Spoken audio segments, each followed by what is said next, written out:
It sounds so good to hear that, doesn't it?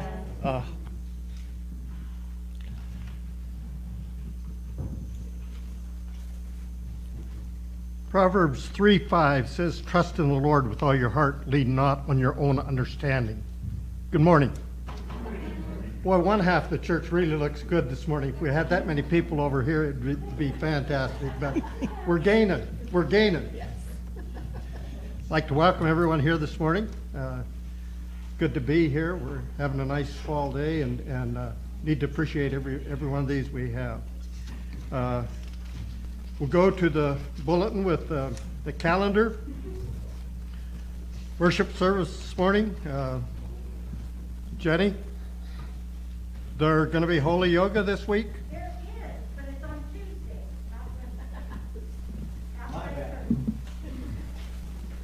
Okay. So Tuesday, which is the 6th at 5:30. If you show up Wednesday at 5:30, we're going to ask you to be really flexible.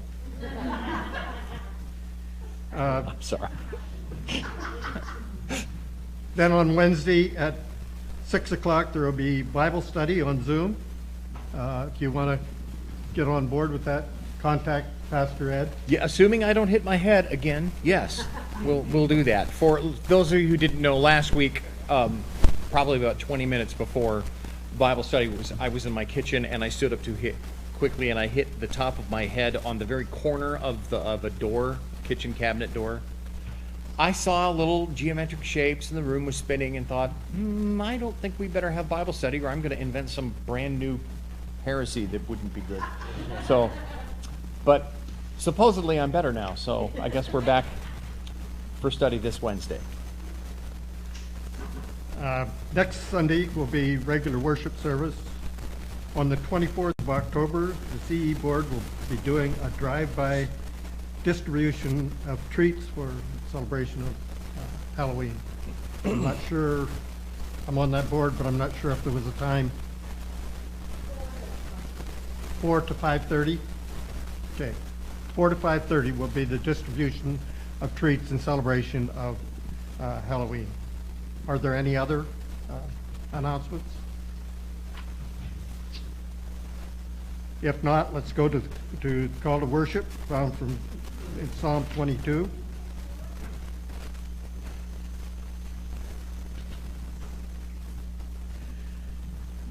Praise the Lord, all you people who worship him. Show honor to the Lord, your descendants of Israel. Let us fear and respect the Lord. Why? Because the Lord helps poor people who have troubles. The Lord is not ashamed of them. Lord, my praise in the great assembly comes from you. In front of all these worshipers, I will offer the sacrifices that I promised to give. You people who came looking for the Lord, praise him. May your hearts be joyful today. Let's stand and sing hymn number 47, Great is Thy Faithfulness.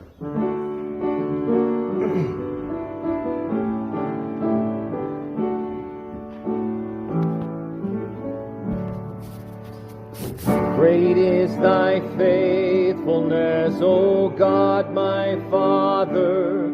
There is no shadow of turning with thee.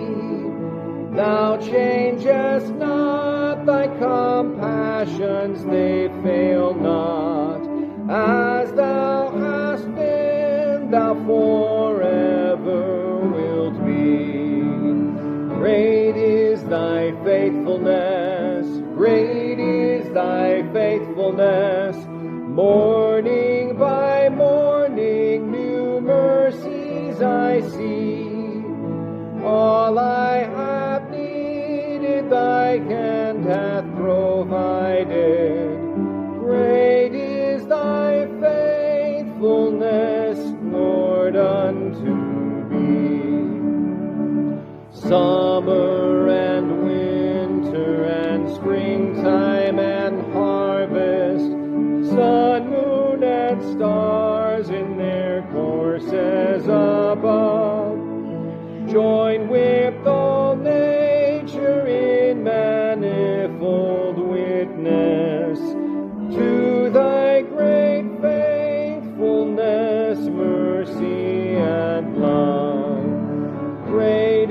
thy faithfulness, great is thy faithfulness. Morning by morning, new mercies I see. All I have needed, thy hand hath provided. Great is thy faithfulness, Lord, unto me. Pardon for sin and a peace that endureth, thine own dear presence to cheer and to guide, strength for today and bright hope for tomorrow, blessings all mine with 10,000 beside. Great is thy faithfulness, great is thy faithfulness. Morning by morning, new mercies I see. All I have needed, thy hand hath provided. Great is thy faithfulness, Lord, unto me.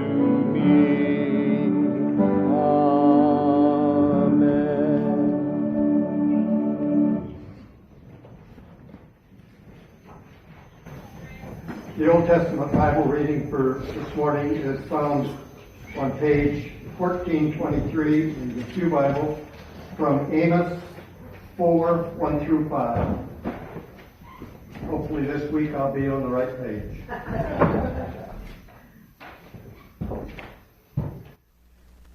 Hear this word, you cows of Bashan, on Mount Samaria, you women who oppress the poor and crush the needy, and say to your husbands, bring us some drink. The sovereign Lord has sworn by his holiness, the time will surely come when you will be taken away with hooks, the last of you with fishhooks. You will each go straight out through the breaks in the wall, and you will be cast out toward Harmon, declares the Lord. Go to Bethel and sin. Go to Gilgal and sin yet more. Bring your sacrifices every morning, your tithes every 3 years. Burn leavened bread as a thank offering, and brag about your free will offerings. Boast about them, you Israelites, for this is what you love to do, declares the sovereign Lord. The New Testament reading is found in Philippians chapter 2, verses 14 through 18, on page 1828 of the Pew Bible.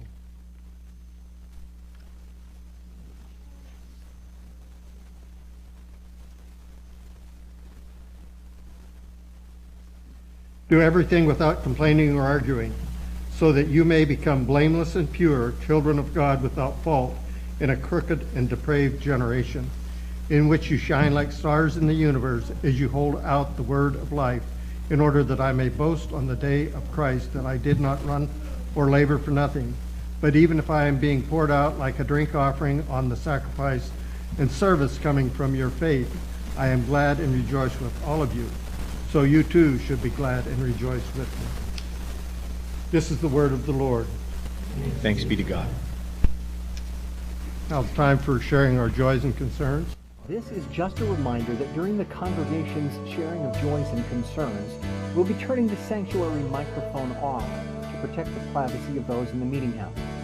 As always, if you have something about which you'd like to have others join you in prayer, you could contact Pastor Ed or pretty much anyone connected with the church, and we'll put you on the prayer chain and lift your concerns to the Lord.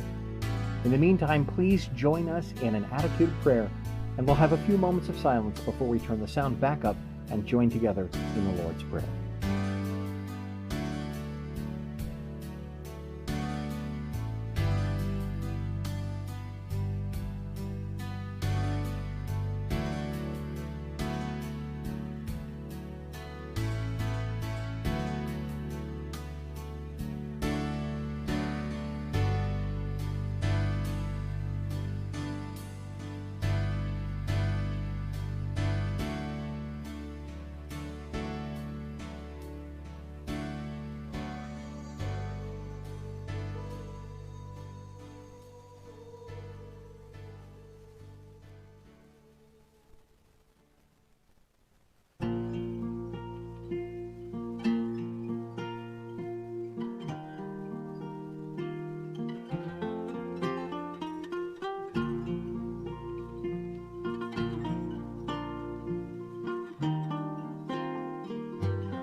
Let's pray together. Faithful God, we awaken ourselves to your presence as we awaken to our discovery of who we have become. We know we were created in your image, and you have a history of bringing us out of slavery and into freedom, and we long to find that freedom today. And yet, in our freedom, we hold you to account, God, for the things that do not go according to our plan. We blame you. We get angry. We see you stopping justice from being served because we know you could do it better. We know that you could make it perfect, and so who else can we be upset at but you? And it is in this moment of honesty that we find ourselves. And our part of the story, the things that we stay quiet about, the things we accept as being okay when deep down we know they're not, we ask for your restoration, for you to make your face shine upon us while we confess and blame, we discover our hope for our future, that together we can be your people again. So hear our confession of our sin and cleanse us with Jesus' righteousness. Forgotten God, you are hidden beneath our idea of being good Christians. We long to rediscover your faithfulness and your love.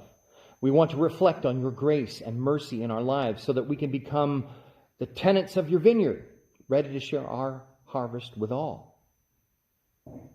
For you are a loving and amazing God. Your constant relationship of love and faithfulness is one which sustains us through all things. Your stories speak to us, transcending time and place, meeting us here today. We give you thanks for the choice to let go of who we have thought ourselves to be and to become a runner in your race with the experience of the love of Christ as our only goal. We give thanks, too, that you call us again and again to be your people, that you love us and want us to live together in fullness of community and life, that you send people, prophets, Jesus, to show us your love. In turn, Lord, send us as your people and prophets, and as Christ to those who need to meet you. We give thanks that you want us to be a part of the harvest, in the gathering of it and the sharing, so that we might learn more of what it is to be like you, Jesus. You who taught us to pray together, saying, Our Father, who art in heaven, hallowed be thy name. Thy kingdom come, thy will be done, on earth as it is in heaven. Give us this day our daily bread, and forgive us our debts as we forgive our debtors. And lead us not into temptation, but deliver us from evil.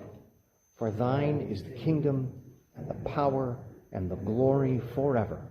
Amen. Glory be to the Father, and to the Son, and to the Holy Ghost, as it was in the beginning, is now, and ever shall be, world without end. Amen. Amen. As we're standing together, let's sing, O Master, Let Me Walk with Thee, number 436. This is one of the hymns that our National Association is singing all over the country today.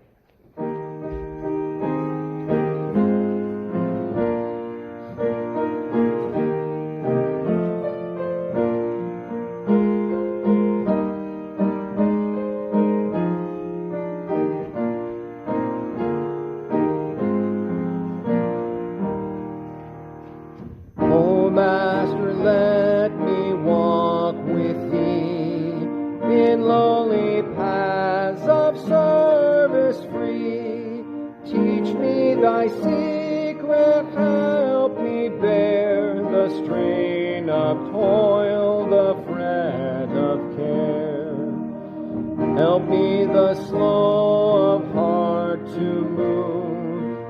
some clear winning word of love.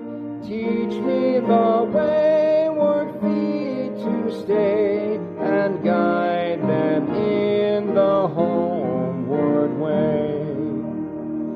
Teach me thy patience still with thee, in closer, dearer company, in work that keeps faith sweet and strong, in trust that triumphs over wrong, in hope that sends a shining ray far down the future's broadening way, in peace that only thou canst give. With thee, O Master, let me live. Amen.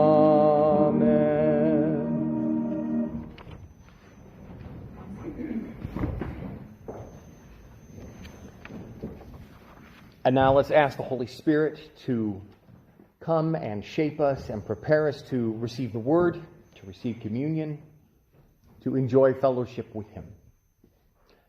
Let's pray together.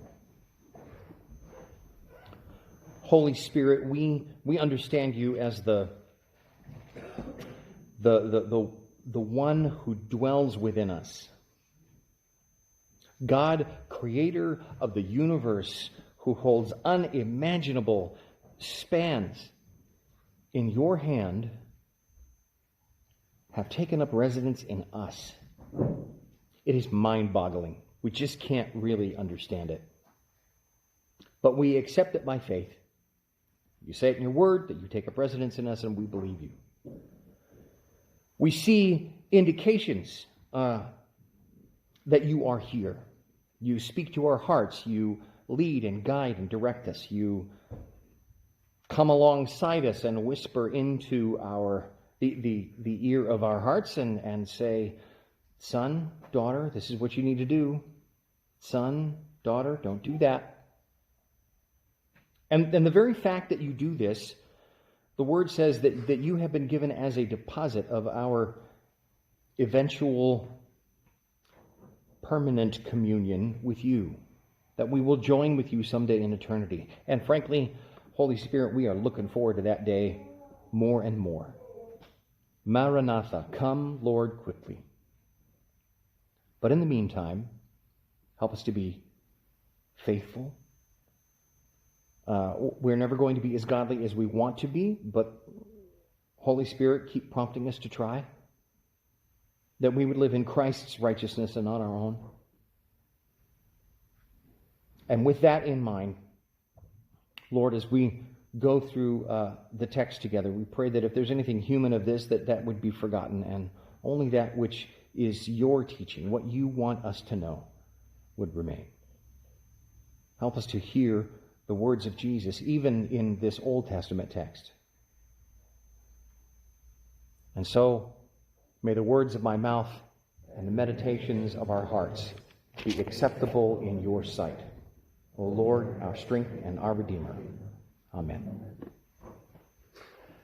So as I mentioned a little bit ago, I am getting ready to go away on my retreat, where I read a whole lot of Scripture, and I walk around Leavenworth, and I think about what I want us as a congregation to go through for the next year. And so just to give you a little insight as to what that's like, I will go through and look at what we've already covered in the 10 years we've been here, and think about what are some things that maybe we haven't looked at. Are there certain things that need to be revisited? Are there certain Old Testament books, for example, that we haven't looked at, which is why we're in Amos? And so that's what I did last year. And so I just kind of scanned the book. I don't have time, in only 3 or 4 days to in-depth read everything that I want to preach in a year. That would be crazy. So I scan and I look for ideas that just kind of jump off the page. So as I got to Amos chapter 4 last October, I saw this opening text, verse 1. Hear this word, you cows on you cows of Bashan on Mount Samaria. And I just thought, well, how can I not talk about cows? That's just great. So that's why the sermon today is called a cattle call, is because the word cows jumped off the page. Well, it seemed really clever last year. And we weren't going through now. Well, that wasn't happening then. So I just want you to recognize that there's some serendipity. There's some, I think, a sense of God's sense of humor showing in how this plays out. All of that to say, in order for me to make sense of talking about this kind of stinging rebuke, I thought it might be interesting to look at cows in general. What's going on with cows? And especially because these cows are in trouble because they've made some awful decisions, as it were. It made me think about mad cow disease, because you obviously know by now that that's how my brain works, right? I get these very strange associations and I just kind of follow them up. So I didn't really know much about mad cow disease before this week. And mad cow disease is terrifying. There's this little protein, y'all, and it's called a prion. And inside this prion, if most prions have a protein structure, this particular one that causes mad cow disease does not have DNA in it. It's missing something crucial. And when a cow gets this prion, this kind of a protein thing in its system, that missing thing that's in the little tiny cell causes holes to appear in its brain. It turns into something that looks like a sponge. If you were to look at a cross-section of it, you'd actually see real holes in the brain of the cow that gets mad cow disease. And terrifyingly enough, if a human eats from that diseased cow, we can develop the same thing. We get holes in our brains. It's awful. It was creepy and weird and disturbing and fascinating to read, but that's as much as I'm going to talk about it. But it made me think that Amos, when he's talking to these people, and he calls them you cows on Mount Samaria, what must be going on? And here's the thing. Here's where it makes the connection in my head. These people are missing something crucial. Just like this particular prion is missing DNA, and so doesn't actually have the structure of life in it. That's what's happening with these people. They are going through a structure, but there's no life in it. And so if you will turn with me in your Bibles to Amos chapter 4, we're just going to look at these first 5 verses and look at what's going on here. What are these symptoms of bad cow disease? Okay? And symptoms of bad cow disease. This is in Amos chapter 4 verses. We're just going to look at 1 through 3 to start us off. Hear this word, you cows of Bashan on Mount Samaria, you women who oppress the poor and crush the needy, and say to your husbands, bring us some drinks.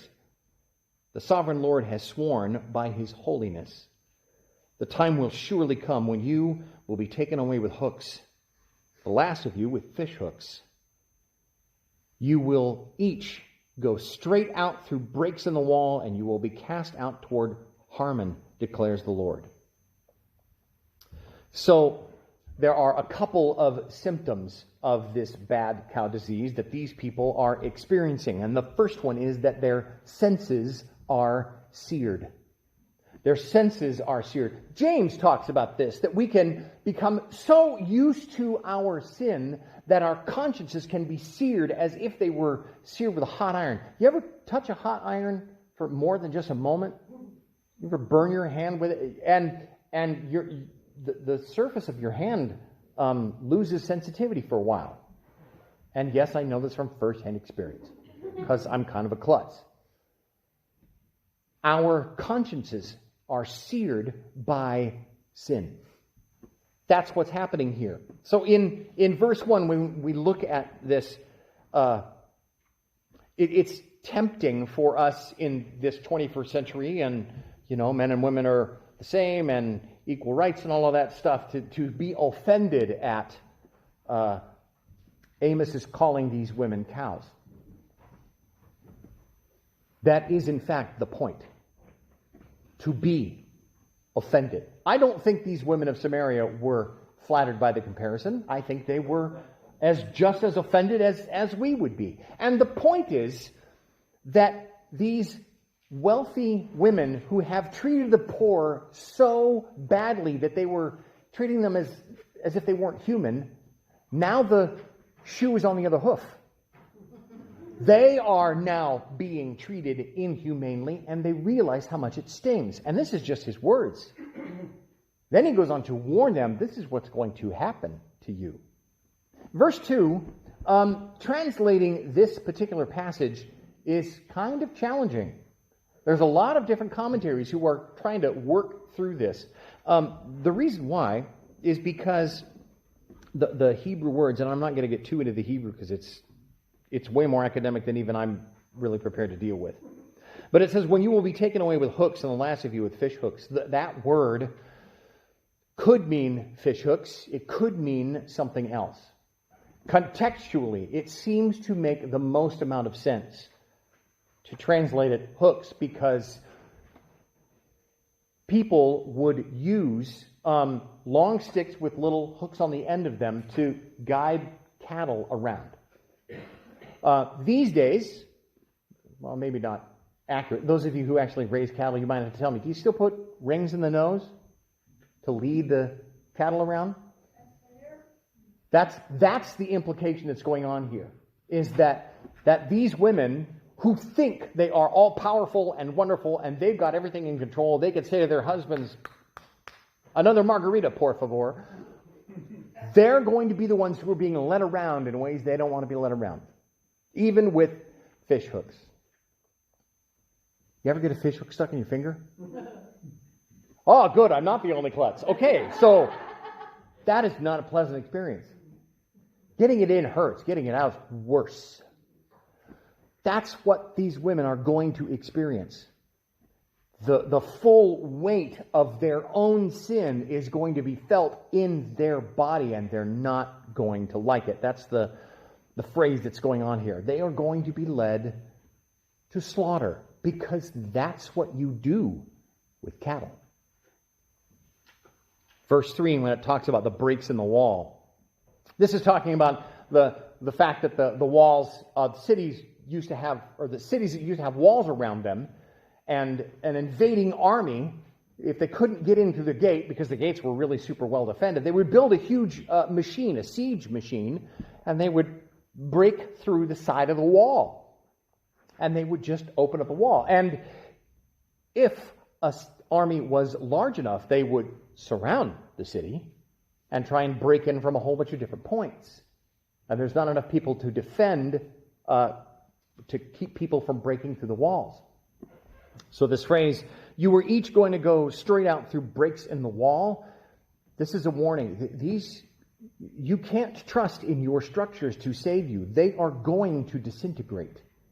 And they will not be able to protect you the way you think they're going to protect you. In fact, history shows that the wealthy were captured as prisoners of war and hauled away into exile. We talked about this a little bit this morning. Dave had asked me what post-exilic meant in a biblical context. That means that right after Amos delivers this message, Israel falls to invaders. And the poor were pretty much ignored. The rich and the powerful were hauled away to Babylon, to Assyria.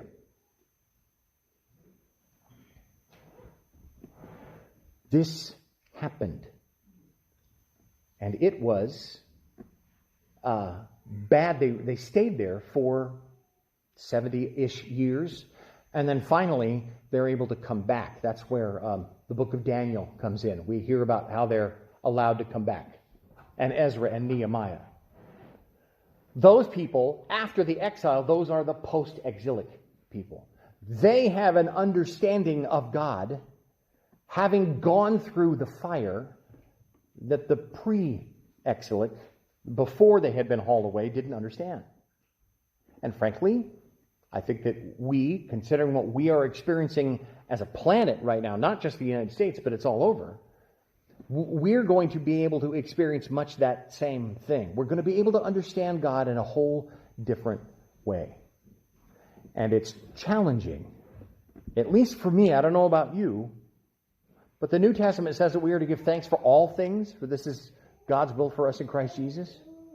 Anybody else having a rough time with that one? I am. It has to be a conscious choice. It has to be a conscious choice. Thank you. Yes, it really does. Okay, Lord, I may not like this. I may not prefer this. I would rather that you run the universe my way, but not my will, but yours be done. So, I'm concerned for people who read this text and just ignore it because their senses might be seared. There's one more symptom of bad cow disease that I want us to look at. We're going to see that in verses 4 and 5. Go to Bethel and sin. Go to Gilgal and sin yet more. Bring your sacrifices every morning, your tithes every 3 years. Burn leavened bread as a thank offering and brag about your free will offerings. Boast about them, you Israelites, for this is what you love to do, declares the sovereign Lord. Another symptom of bad cow disease is churchy acts chafe. Churchy acts chafe. This is an indictment against people who are doing religious things in order to make themselves feel better. Now, okay, here's the truth of it. I like coming to church. I like it. For me, this is fun. I get to hang out with people that I like. I get to sing. We get to study together. All of those things tick off a lot of buttons for me. Now, is the music exactly what I would prefer? No. I would rather that we were singing, I don't know, classic 70s and 80s rock. You know, Mary, next week, if you could just learn all of everything that Boston ever learned to play and play it that way, you know, we'll just change a few words to More Than a Feeling. Maybe put in some Asia. All I want to do in the middle of the morning is praise your name. Hosanna, Hosanna. That would be the kind of music I would love. And I take it by the looks on most of your faces that that's not the same thing. That's okay. Because I'm not here just to be involved in worship for my sake or for your sake. Because there is only one person in the audience, and he is on the throne. There is only one person in the audience, and he is on the throne. We are not the audience. I am not a performer for you. We, as a congregation, are all the ministers to God on the throne. So, we sing. Some of us well, some of us not so well. Doesn't matter. We study, and we pray, and we think, and we encourage one another. And there are days when we do it tremendously well, and there's days when we necessarily don't. And that's okay. It's not about how well we do a thing. It's about where our attention is. I have really come to notice this now that I'm a grandpa. I have a cute little baby granddaughter, and she's just, yay, being cute. And then I walk into the room, and her face locks in on me, and she breaks out into this big smile. Grandmas, grandpas, doesn't that get you someplace? There's nothing like that. And I didn't want to be that kind of grandpa who's constantly showing the picture. Oh, isn't my baby the most beautiful? And you'll all say yes and think, no, mine's cuter. And I get that. That's fine. But what I'm saying all of this for is because when we focus our worship on God, we bless Him. He doesn't need that, but boy, He sure appreciates it. He sings over us like a parent does. He never sleeps. He's always watching and always rooting for us. And that might seem at odds with what we're seeing in the text this morning. But I think what we're supposed to see here is that it's very possible to go through all of the religious motions and never notice God at all. Go to Bethel and sin. Bethel means house of God. That's an alternate religious worship site that the northern king set up because they didn't want to bother to go all the way down to Jerusalem in the kingdom of Judah's territory and offer sacrifices there. They would rather just invent their own stuff and do it at home. That's what Bethel is. That's what Gilgal is. And yet, they do the religious stuff. Bring your sacrifices every morning. Bring your tithes. Burned leavened bread as a thank offering and brag about your freewill offerings. They do the religious stuff in order to get God off their back, they think. But that doesn't work. It's still sin. Just going to church doesn't get you in good with God. It says, go to the house of God and sin. No, that's not what we're supposed to be doing at all. We're supposed to be focusing our attention in worship on God Himself, on the sovereign Lord. A focus on doing religious-like stuff in verse 5 isn't actually worship of God. That's what the sovereign Lord declares. You love to do this, you love to worship stuff, but it doesn't work. In fact, that frustrates God. That's why I said it chafes. It doesn't chafe us who are involved in the churchy acts. It chafes God. Let's jump down to a little bit of good news at the end of this chapter, verse 13. He who forms the mountains, creates the wind, and reveals His thoughts to man. He who turns dawn to darkness and treads the high places of the earth. The Lord God Almighty is His name. You see, we can't just do churchian activity and expect to impress God, because He doesn't want outward shows of pleasant piety that cover up a stone-dead heart. He wants us to be alive to God in Christ. Let's pray together. Lord God, we ask You to bring us to life. Now, many of us have accepted You as our Savior. We understand that. Many of us have dedicated to live our lives out with You as Lord. We're glad that You have called us to do that. But I would be remiss, I would be slacking if we went through this text and I didn't specifically say that it's not about doing the religious stuff that matters. It's about surrender. It's about saying to God, You win. And so, Lord, if there is anyone who is hearing this sermon online, out there in the world, or here in this building, and has never surrendered, we pray that this would be the day. That this message would bug them until they do. Draw us, Lord, by Your love, so that we aren't led away like cattle for the slaughter. We pray, Lord, that we would see Your love and graciousness in all of this. We ask this in Jesus' name. Amen.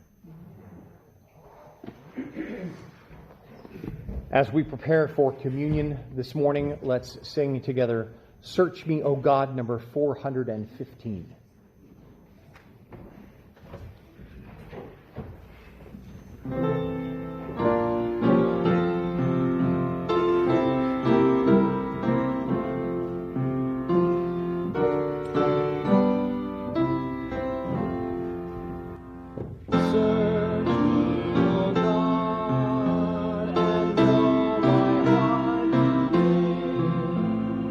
Try me, O Savior.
As we prepare for communion today, I just want to remind you that we are practicing social distancing, so instead of having the plates passed to you, we'll ask you to come up and receive the elements yourselves and go back and sit down again, and then we'll go through the words of institution.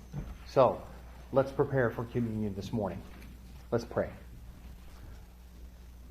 Lord God, we do want this to be moments of communion where we are in your presence, and we realize that. If there is anything in us that is blocking our access to you, we pray, Lord, that you would prompt us to leave it at the foot of the cross, that we would just let that go and be in your presence. We pray this in Jesus' name. Amen. Please, let's come receive the elements.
On the night in which he was betrayed, Jesus took bread and broke it and said, "This is my body, do this in remembrance of me."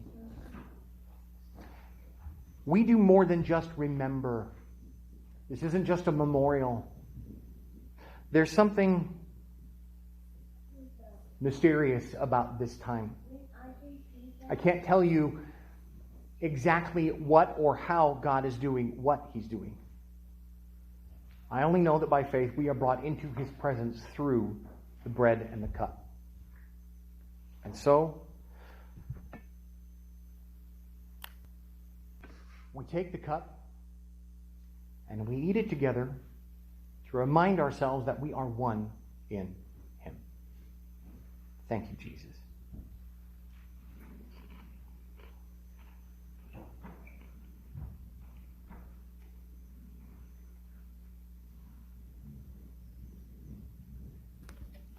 On that night, he also poured the cup and said, "This cup is the new covenant in my blood.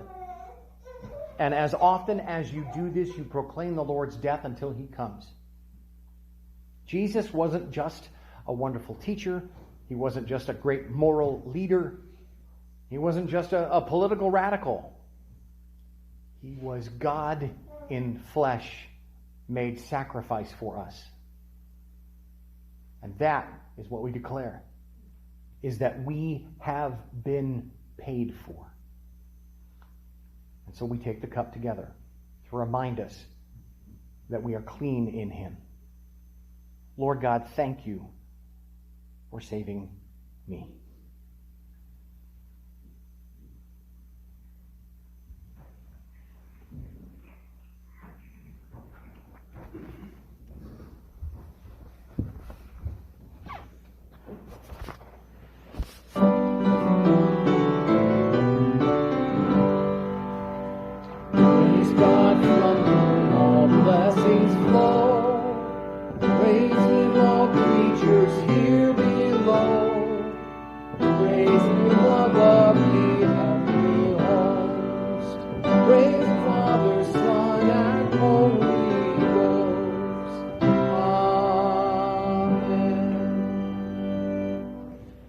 And we'll close together by singing number 46, "There is a Wideness in God's Mercy."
May we be blessed with the restoration of your vineyard, Lord.